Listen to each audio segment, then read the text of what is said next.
করেছে। What? Peon? তোমার সাহস হলো কি করে একটা পিয়নের ছেলে হয়ে আমার মেয়েকে বিয়ে করার স্বপ্ন দেখার? তোমার মতো একটা রাস্তার ছেলে যার একটা শার্ট কেনার ক্ষমতা নেই, সে এসেছে আমার মেয়েকে বিয়ে করতে। আরে তোমার তো ড্রাইভার হওয়ার যোগ্যতাও নেই। স্যার আমি জানতাম না যে নেহা আপনার মেয়ে। আমি যদি জানতাম নেহা আপনার মেয়ে, আমি কখনো এমনটা করতাম না। আরে আমার মেয়ে হোক আর যার মেয়ে হোক, অবস্থান বুঝে প্রেম করতে হয়। তোমার মতো একটা লোয়ার ক্লাস ছেলের সাথে আমি কখনোই আমার মেয়ের বিয়ে দেবো না। স্যার আমার চাইতেও নেহা আমাকে অনেক বেশি ভালোবাসে, আর আমি তো নেহার কাছে কোনো কিছু লুকাইনি। আমার অবস্থান আমাকে দেখে বুঝে শুনে নেহা আমাকে ভালোবেসেছে। আরে আমি জানি তো, জানি তোমার মতো থার্ড ক্লাস ছেলেরা কি করে মেয়ে পটায়। আমি জানি তোমরা কেন একটা মেয়ের পেছনে ঘোরো।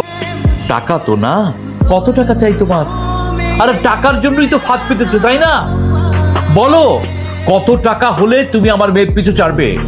আরে বলছো না কেন? কি বলছে না বলো? 10 লাখ। 10 লাখ? 10 লাখ টাকা। আপনি আমাকে 10 লাখ টাকা দিন, আমি আপনার মেয়ের পিছু ছিল। দাঁড়াও, আমি তোমাকে 10 লাখ টাকা এনে দিচ্ছি। এই নে, তোমার 10 লাখ টাকা। ভালো করে করে নেই। এরপর যদি আমার মেয়ের আশেপাশে তোমার টিকিটাও দেখি, তাহলে মনে রেখো বলতো। আরে রিয়া, তুমি সব কি করছো? কলা ছাড়ো, সবাই দেখছে। সবাই দেখো, তোমার মতো বাটপারকে সবার দেখা উচিত।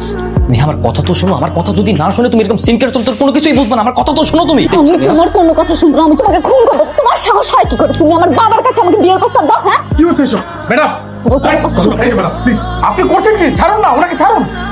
আপনার সাহস কি করে হলো স্যারের গায়ে হাত তোলার? আপনি চিনেন ওনাকে? জানেন উনি কত বড় কোম্পানির মালিক? কেমন তো আপনারা? এই আপনারা দুজন ভিতরে আসছেন কেন? আপনাদেরকে বলছিলাম না বাইরে ওয়েট করতে। চট্টগ্রাম থেকে জিকে কোম্পানির এমডি মিস্টার বাদন চৌধুরী এসেছে আপনার সাথে দেখা করার জন্য। কোটি টাকার শিডিউল। আমি কি আপনার সাথে ওনার মিটিংটা আজকের মতো ফিক্স করে ফেলবো? নজরুল সাহেব, আপনি কি বারবার বলে যান আমরা কোথায় যাচ্ছি যাচ্ছি?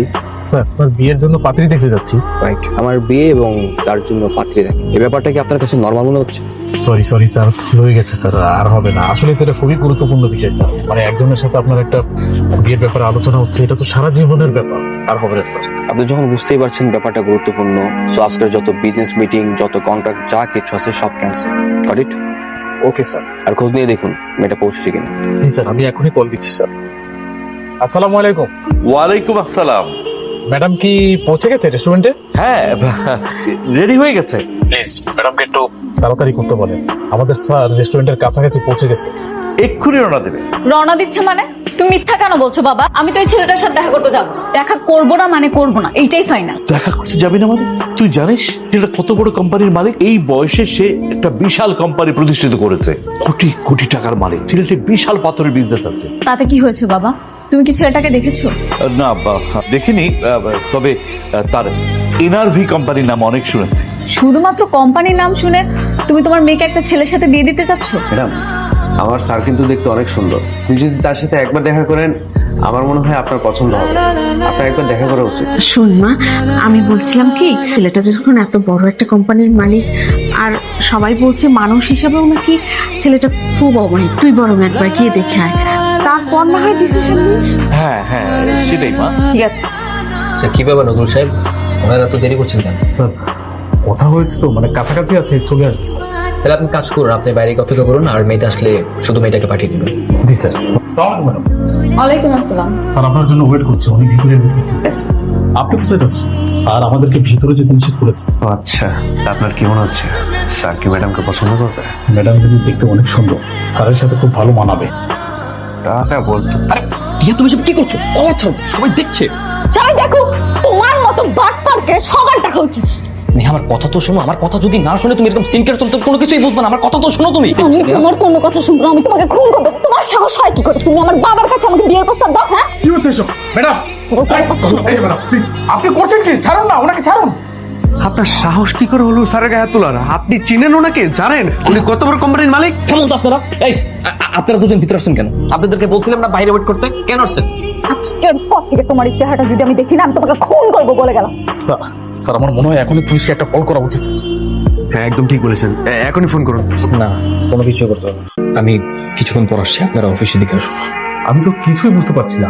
এটা কি হলো? মানে স্যারের মতো একজন ব্রিলিয়েন্ট স্বনামধন্য লোককে এইভাবে মেয়েটা গায়ে হাত দিল, আবার চিটারও বললো। আপনি কি কিছু বুঝতে পারছেন? আমার কি মনে হচ্ছে জানেন, এর পিছনে অন্য কোনো কাহিনী লুকানো আছে। তাই মনে হচ্ছে। আরে বয়সটা কম হতে পারে, স্যার তো প্রতিষ্ঠিত, তাই না? হাজার হাজার মেয়ে স্যারকে বিয়ে করার জন্য পাগল, তার তো কাউকে পাত্তা দেয় না। আমি কিছুই বুঝতে পারছি না কি থেকে কি হচ্ছে এগুলো। ওর স্যারকে জিজ্ঞেস করতে হবে, না হলে রাতে আমার ঘুম আসবে না।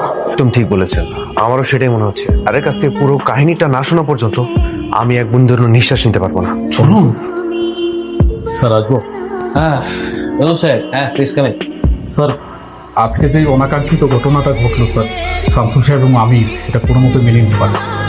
আপনি একজন সফল মানুষ, কত মেয়ে আপনার পিছনে পড়ে স্যার, অথচ সামান্য একটা মেয়ের এরকম একটা ঘটনা ঘটালো, এটা স্যার আমি কোনো মতো মেনে নিতে পারছি না স্যার। নজরুল সাহেব, আমি আপনাদের মনের অবস্থাটা বুঝতে পারছি। আপনারা আমাকে ভালোবাসেন, পছন্দ করেন, তাই হয়তো ব্যাপারটা মেনে নিতে পারছেন না। কিন্তু একটা ব্যাপার কি জানেন, হাজারও কিন্তু কলঙ্ক আছে। এই যে আমার যে আজকের এই অবস্থান, তা কিন্তু একদিনে হয়নি। তার পিছনে অবশ্যই একটা কাহিনী আছে। স্যার, যদি কিছু মনে না করেন কাহিনীটা শেয়ার করা যাবে? শুনতে চান আপনারা? জি স্যার। শোন, একদম কিন্তু সময় নেই। তুই এক্ষুনি ওকে ফোন দিবি আর ফোন দিয়ে বলবি তাড়াতাড়ি ওখানে আসতে, ঠিক আছে? এটা আপনি কি করলেন? এটা আপনি কি করলেন? Sorry sorry, I am sorry. আরে কিসের সরি? আজকে আমার ইন্টারভিউ ছিল, আমি অনেক কষ্ট করে আমার বন্ধুর কাছ থেকে একটা শার্ট ধার করছিলাম। আমার বন্ধুর শার্টটাও গেল, আমার ইন্টারভিউ গেল। ও আজকে আপনার ইন্টারভিউ ছিল? তো দেখে বুঝেন না আমার কি ছিল? আমি এই গেটাবে ফাইল নিয়ে কোথায় যাচ্ছিলাম? ইন্টারভিউ দিতেই তো যাচ্ছিলাম। আপনি আমার এই বন্ধুর শার্ট আর ইন্টারভিউ দুটোই 12টা বাজাই দিচ্ছেন। আমি এক্সট্রিমলি সরি। আচ্ছা কি করব, একটা কাজ করি, আমি আপনাকে পেমেন্ট করছি, আপনি একটা শার্ট কিনে নেন প্লিজ। কখন শার্ট কিনবো আর কখন ইন্টারভিউ দিতে যাবো? এখন কি মার্কেট খুলছে? আর মাত্র 20 মিনিট সময় বাকি আছে। এর মধ্যে আমি কখন শার্ট কিনতে যাবো আর কখন ইন্টারভিউ দিতে যাবো? কি করা যায়?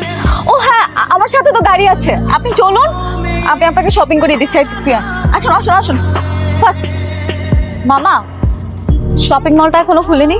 না মামা, আরো আধা ঘন্টা পরে খুলবেন। হয়েছে, আজকে আমার ইন্টারভিউ দেওয়া হবে না। আমার আজকে আর ইন্টারভিউ দেওয়া হবে না।